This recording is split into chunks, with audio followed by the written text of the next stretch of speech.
We got another one.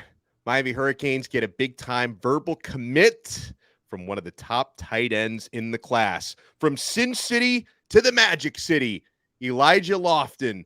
Welcome to the U. You are Locked On Canes, your daily podcast on the Miami Hurricanes. Part of the Locked On Podcast Network, your team every day.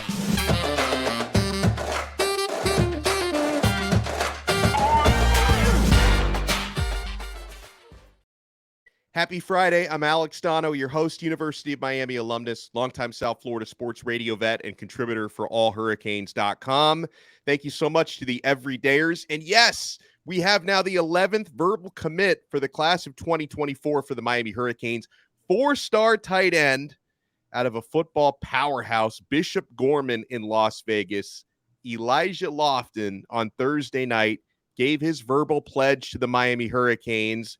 Gets a lot of comparisons to Brevin Jordan, former great Miami tight end, who happened to go to that very same high school. To help us break this all down, let's bring in our recruiting expert, recruiting overlord, we call him. Brian Smith is with us. Brian, thank you so much for taking the time, sir. How you doing? Doing well, and it's always fun to break down some commitments. And the study that I've done on Lofton, Brian, the thing that stands out to me about this young man is the versatility. This kid loves to block. This guy, and I had a chat with him, with Larry Bluestein. I had a chat about him, and the way Blue said it was, he's willing to put his body on the line to help his team. This young man loves to block. That is a really rare thing in our society today, going out of your way for somebody else instead of yourself. Let's be honest. We're in a pretty self-centered society. This kid doesn't look at it that way. I put it in my report on All Hurricanes. I'm like, look, this kid is really good with the ball in his hands. He can catch and all that. But the best work he does is when he's blocking on a screen or just taking out a linebacker for the running back. He plays H-back. He plays fullback. He plays slot. He plays tight end. He is a nightmare for teams because you don't know where he's going to line up. And then he really gets it done in the blocking game. And by the way, congrats to Cody Waddell, Miami's new tight ends coach, because this becomes the first commitment he's gotten for his position group. Right. And Elijah Lofton, he's going to make this room better, Brian. And, we used to call Miami tight end U. And, you have Jackson Carver and Riley Williams who are entering their true freshman seasons. And Lofton's going to be joining them in 2024. Safe to say the future is really bright for that tight end room. Kind of hard not to like where it's going, isn't it? I mean, if you've watched any film, which obviously I watch a lot, and I've seen Riley live, they can all catch. They all have the right kind of frame. They're all versatile. This is what you need to push the depth chart. You need as many good players as possible. They'll sort it out themselves and they'll find their own niche.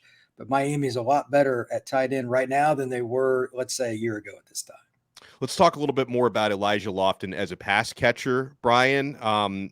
Anything unique he brings to the table in that regard? Yes, actually. His film, now he plays for Gorman, which is a lot like an STA or something like that. Very well coached.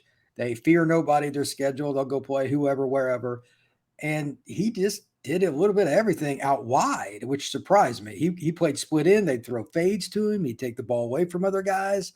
And then like the next play, he'd be a fullback. I don't think I've ever seen a guy that was that versatile. Wow.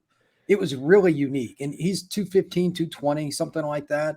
But I don't think he really needs to add a whole lot of size because I think it's to his benefit to stay a little bit smaller so he can move out to the edges. And I mean, trying to block a safety or corner is different than hitting a linebacker. And in the screen game, again, that's where he's really good. They'd put him at slot, run a toss or a quick throw to the running back or something really basic. But when you maul the guy in front of you and give that guy some space, it's 2nd and 5, 2nd and 3. All offensive coordinators like that. So they have a really unique guy because if you just worry about him doing that, that's when he would catch the big pass down the field. They'd get him isolated on a safety. He could run routes, and he had great hands in traffic. I mean, very complete player for a high school kid. It's still got a year left. It's really impressive. Love to hear that. Brian Smith joins us, the official scout of the Locked On Podcast Network, who does an awesome job breaking all this stuff down. We're going to talk about now where Miami stands in the 24/7 recruiting rankings. They're climbing up that table slowly but surely, and we've talked all week about a short but sweet list of official visitors coming in. It's not nearly as massive as last week's list, But there's been a new addition to that list over the past 24 hours, an offensive tackle that I really like, and I think Alex Mirabal really likes him, who just became available again as of yesterday. So we have a lot more to talk about here with Brian Smith. You want to keep it locked to Locked On Canes. My legs look fantastic today, and I'm keeping cool in this summer heat. I think it's going to be like a record hot day in South Florida today. I'm going to try to stay inside as much as I can. But when I do go outside, I'm going to be wearing these Bird Dogs shorts.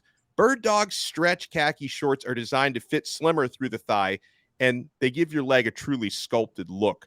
Bird Dogs shorts do the exact same thing as Lululemon, but folks, they fit way better. I've tried them both. They fit way better than those regular shorts that are made of a stiff, restricting cotton. Bird Dogs fixed that issue by inventing cloud knit fabric that looks just like khaki, but it stretches. So you get a way slimmer fit without having to sacrifice movement.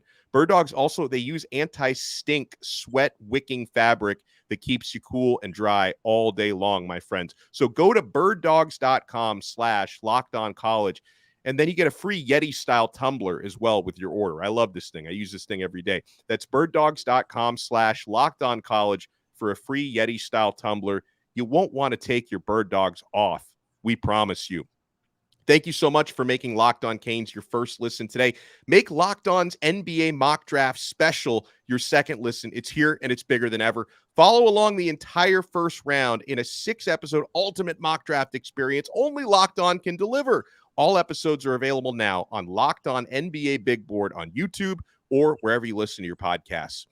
Thank you guys so much. We're here with Brian Smith. So, Brian, a late addition to the official visits list is offensive tackle 3-star out of Jacksonville, Florida, Andrew Jackson High, Deryc Plazz. Now, Plazz is someone Miami was recruiting pretty heavily, but he recently verbally committed to Penn State, and I think the timing of it shocked a lot of people. It might have even shocked Deryc himself, because last night he walked that Penn State commitment back. He decommitted, reopened his recruitment, and quickly scheduled a Miami official visit for this weekend. So Deryc Plazz, who measures out at 6'5", about 270 pounds, he is now going to be visiting Miami this weekend. Do you think is this a must get for Alex Mirabal? How much do you think the Canes should like this guy? Great athlete. The only question I have is, where's he going to play on the offensive line? He's a kid that's still going to need to add some weight. Yeah. But the athleticism and the upside is really high. Offensive line is always a bear to try to figure out how good somebody's going to be. It's where you get the most misses on the projections, but the athleticism is there. And of course, anybody like Mirabal who wants to pin and pull and move guys around, there's going to be some guys like this on your roster. The fact that they still went after him after he committed to Penn State kind of does all the intel for you that you need. They didn't have to. I mean, they had 5 really good offensive line recruits last year, so they can be picky, and they're still going after a guy even after he committed to Penn State. What's that tell you? And they may not take more than 3. They could take 4. It kind of depends on who they would be this year, but they're looking for versatility, and they're looking for athleticism. That's one of the things Mario's talked about in press conferences. They needed an upgrade, and they started that with the 23 class. If they can get guys like this to back that up, then Miami will be good for the foreseeable future. That's what you need. You need back-to-back classes. I don't think there's any doubt that Miami really wants him because they went back into it. The only other thing I wonder about is, what's the kid's timeline now? Right. And does he just want to, and I would get it if he wanted to wait a little while, because, you don't want to make 2 and then decide again to decommit. So that's my only question, and I'm kind of curious what the vibe is after he gets back from Miami. Now, Miami has another offensive lineman visiting, and I'm very intrigued by this prospect. He grew up in Germany, plays high school ball now at North Cross School in Roanoke, Virginia, and they call him Schmo, Moritz Schmoranzer. I think the opportunities for like NIL for Schmo would be endless if he comes down here. Wouldn't it be? And I was watching a little bit of Schmo's tape, and this dude, he's got great range, and he blocks with some nastiness, Brian. And obviously, growing up internationally, I think the upside and the ceiling is a lot higher than what he's gotten to this point. International football, anytime I've watched film, has been interesting. But he's already come over, and he's actually gotten some technique, and he's a big guy. He's like 290, something like that. And he actually had pretty decent feet, and he wasn't just some big lug out there leaning on people. But is he anywhere near finished? No. Right. So offensive line coaches love that stuff. Alex Mirabal is no different. They want to try and develop a guy and get him to that next level. That's the challenge. And it's, I think, just great that they're not just looking at the kids like in Florida or Georgia or whatever. They recruit nationally for offensive linemen and looking for the fit for their program. This one's interesting. I hope they get him just for guys like you and me to talk about this stuff. Like the sidebars to a college football roster can be massive, but it doesn't get bigger than a guy from Europe. I mean, I'm sure we would have all kinds of fun with that. I can't wait to interview him if he does come to Miami. So let's see what happens.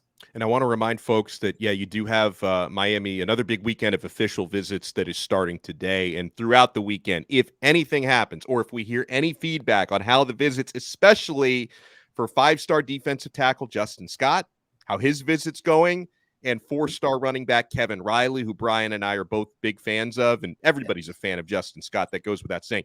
Whenever we hear something, you guys are going to be the first to hear about it, especially if you take your everydayer experience to the next level and you join our exclusive subtext SMS service. I'm including the link in the show description below if you want to sign up. You get SMS texts to your phone directly from my phone. I give you guys show updates and notes, recruiting updates, all kinds of breaking news whenever it comes down. It's completely free for the first 14 days. Then if you want to opt in after 2 weeks, $4.99 a month, we give you a lot of added value there. So click the link in the show description below. And we'll do emergency episodes if need be. Miami, by the way, according to 24/7, after the addition of Elijah Lofton, welcome to the U. Hurricanes now are number 26 in the country in the class of 2024. Obviously, they're hoping to land some more big-time blue chippers and improve that ranking, because I'm just looking in the ACC. Miami is a spot behind Virginia Tech at the moment. I do expect Miami to finish ahead of Virginia Tech and Duke, who's in front of them right now. Wake Forest is at number 20. I know Florida State at number 11, North Carolina at number 10 right now, Pittsburgh at 9, Clemson at 8, and I think that's all for the ACC. So Miami is still behind several ACC schools in the class rankings, but I'm expecting Miami to finish in front of most of them. Obviously, you'll be battling the likes of Florida State and Clemson in those recruiting rankings, but I expect Miami to definitely finish ahead of the others that we're talking about. Brian Smith, follow this man on Twitter at FBScout_Florida. Thank you so much for the insight as always, sir. Enjoy your weekend coming up. Thank you, sir. I will talk to you soon. Always a good time with Brian. Folks, we will talk to you again. I'm sure we'll talk to you this weekend on another episode of Locked On Canes, part of the awesome Locked On Podcast Network, your team every day.